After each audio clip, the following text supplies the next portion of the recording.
Hello, welcome to my channel. कैसे हैं आप? आशा करती हूँ भगवान की कृपा से आप सब अच्छे होंगे, है ना? मैं सोनम हरियाणा से। ये मेरी फर्स्ट ब्लॉग है। अगर ये वीडियो आपको अच्छी लगती है तो प्लीज़ इसे लाइक, कमेंट और शेयर कीजिए। और प्लीज़ मेरे चैनल को सब्सक्राइब कीजिए और मुझे आगे बढ़ने में सपोर्ट कीजिए। मैं यहाँ पे अपनी प्रेगनेंसी के इंटरेस्टिंग जर्नी को शेयर करने जा रही हूँ, जो शायद किसी के काम में आ जाए। तो बिना देरी किए आइए सुनते हैं इस इंटरेस्टिंग जर्नी के बारे में।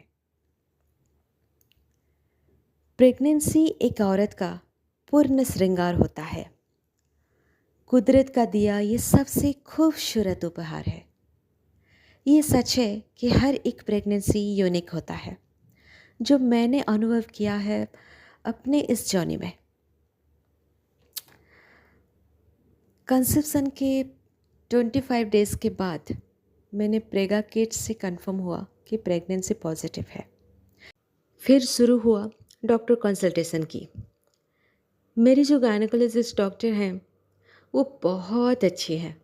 वो देखने में जितनी सुंदर है, उनका ट्रीटमेंट भी बहुत एश्योर करती थी मुझे। थैंक गॉड कि मुझे एक ऐसी अच्छी गायनेकोलॉजिस्ट डॉक्टर नसीब हुई।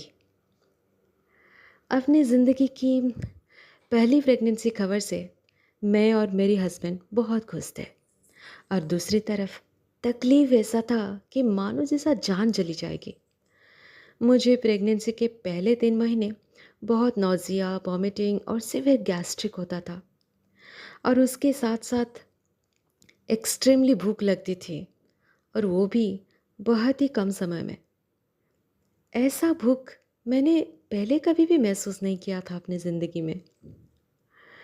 मेरा गैस्ट्रिक किस वजह से होता था मुझे नहीं पता। रोज़ ब्रेकफास्ट में कोकोनट वाटर और उसके बाद फ्रूट्स और स्प्राउट खाने की आदत है मुझे, लेकिन इसे खाने के कुछ ही समय में मुझे गैस हो जाता था, और वो गैस रिलीज़ नहीं हो पाता था। इतना पेनफुल कि मैं छटपटाती थी, चीखती थी, रोती थी। डॉक्टर कंसल्ट करके गैसो फास्ट पैन फोर्टी लेती थी, वो कुछ काम नहीं करता था। फिर जेलोसिल लिक्विड लेती थी, जिससे वोमिट हो जाता था मुझे। उसके साथ साथ मुझे प्रेशर भी आता था। मेरी हालत एकदम बेहाल हो जाता था वॉशरूम में।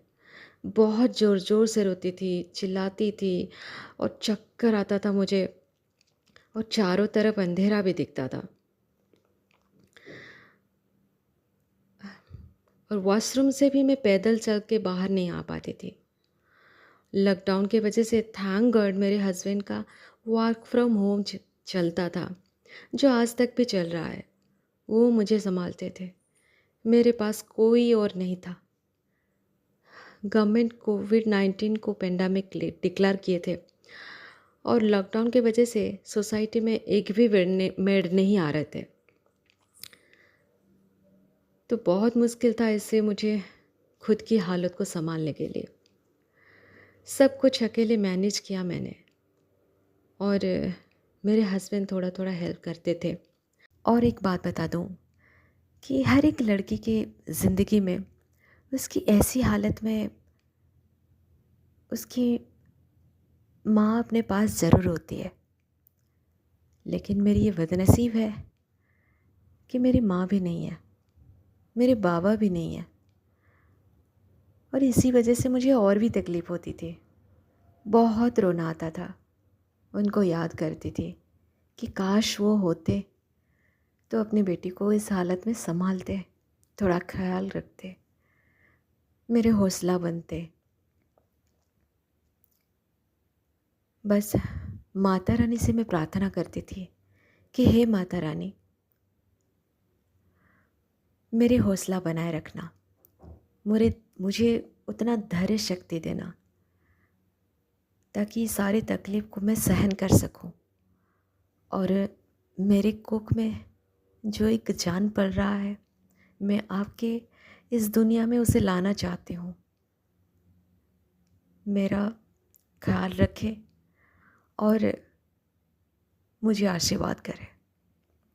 मेरी हिम्मत बनाए रखें। तो चाहे कुछ भी हो, at the end of the first trimester मैं थोड़ी मोटी हो गई थी, क्योंकि प्रेगनेंसी से पहले मेरी वेट हमेशा 48 या 49 ऐसा ही रहता था हमेशा। अम, आप भी मुझे देख पा रहे होंगे कि मैं थोड़ी मोटी हो गई हूँ। ये था प्रेगनेंसी के साइड इफ़ेक्ट। हाँ, कह सकते हैं कि प्रेगनेंसी के साइड इफ़ेक्ट। यार, इतनी तकलीफ़ झेलनी पड़ती है, क्या करें। फिर तो प्रेगनेंसी में इंटरेस्टिंग थिंग क्या, हाँ, फर्स्ट ट्राइमेस्टर में जब हम पहली बार अल्ट्रासाउंड के लिए जाते हैं, वहाँ डॉक्टर पता करते हैं वहाँ पे प्रेगनेंसी कंफर्म है या नहीं। फिर जब हार्ट बीट आ जाता है और एक अल्ट्रासाउंड रिपोर्ट में दिखता है कि कुछ तो है, उसे क्या कहते हैं मुझे पता नहीं, शायद फीटस कहते हैं शायद। तो फीटस है और उसमें हार्ट बीट आ गया है। हाँ, ये सबसे इंटरेस्टिंग थिंग है सच में। और ये जो फीलिंग्स है ना, वो कितना अनोखा लगता है, इतना इंटरेस्टिंग लगता है। एक अजीब सी फीलिंग्स होती है यार, ये इस फीलिंग्स को मैं बयान भी नहीं कर पाती। लेकिन हाँ, जो लड़की पहली बार माँ बनने वाली होती है ना, वो ज़रूर मेरे बातों से सहमत होंगी और इस तरह मेरी बातों से वो रिलेट कर पाती होंगी कि कितनी अजीब खुशी मिलती है जब हार्ट बीट सुनते हैं। सच में एक नन्हा सा जीवन हमारे कोख में पलता है तो कितनी खास बात है ना। और ये इससे इंटरेस्टिंग थिंग जब हमें पता चलता है अल्ट्रासाउंड से, अल्ट्रासाउंड रिपोर्ट जब लेके आते हैं, तो अपने आप हम अपने तकलीफ़ को भूल जाते हैं। मतलब हिम्मत आ जाता है उतना कि चलो कोई बात नहीं। और ये जो तकलीफ़ है ना, वो हार्ट बीट सुनने के बाद ही वो तकलीफ़ सारी कम पड़ने लगते हैं। मतलब इतना भी परेशान नहीं करता। वो नन्हा सा बच्चा, वाओ, इट्स अमेजिंग।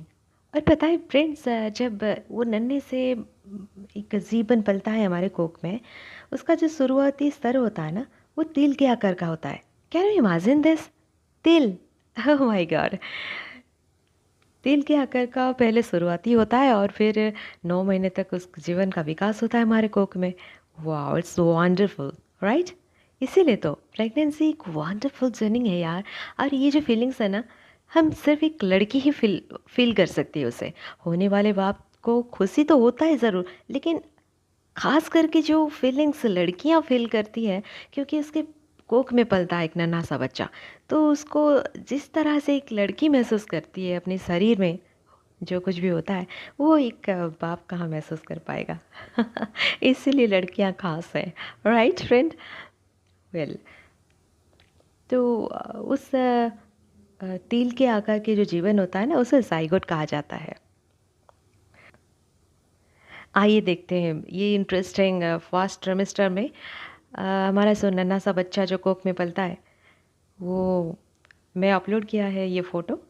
ये इसे फीटस कहा जाता है। ये इतना ही दिखता है, मतलब कुछ पता नहीं चलता है, लेकिन हाँ, हार्ट बीट आता है तो कुछ धुंधला सा दिखता है, लेकिन इतना क्लियर तो नहीं दिखता है। लेकिन हाँ, ये बच्चा है। है ना, कितनी इंटरेस्टिंग थिंग।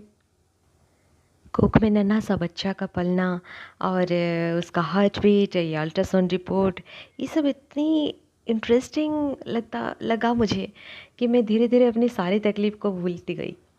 और मुझे इतना पता भी नहीं चला कि हाँ, अगर कुछ तकलीफ़ होता है तो हाँ यार, ये ऐसे ही होता है, ऐसा ही होता है, वरना कैसे बच्चा आएगा। कैसे बच्चा अच्छे से उसका इम्प्रूवमेंट होगा, ये सब अपने आप समझ आ जाता था। और बहुत खास होता है ये पल, सच में। हाँ फ्रेंड्स, अगर मुझे सुनने वाले कोई पहली बार माँ बनने वाली है ना, तो अपना फीलिंग्स प्लीज़ शेयर कीजिए। और अगर कुछ पूछना है तो ज़रूर पूछिए। मैं उसका रिप्लाई ज़रूर दूँगी। तो फ्रेंड्स ये था फर्स्ट ट्राइमेस्टर की जर्नी और मिलते हैं फिर अगले ट्राइमेस्टर में। और वहाँ तो ये फीटस थोड़ा बड़ा भी हो जाता है और भी इंटरेस्टिंग थिंग मेरे साथ हुआ है जो मैं आप लोगों के साथ शेयर ज़रूर करूँगी। और मुझे प्लीज़ बताइए कि आप लोगों को ये मेरा जर्नी कैसा लगा। और अगर मेरी जैसी सिचुएशन आप में से कोई झेल रहा है तो प्लीज़ कमेंट बॉक्स में बताइए, या फिर कुछ पूछना है तो पूछिए। Thank you. मिलते हैं अगले वीडियो पे, तब तक के लिए बाय बाय, टेक केयर।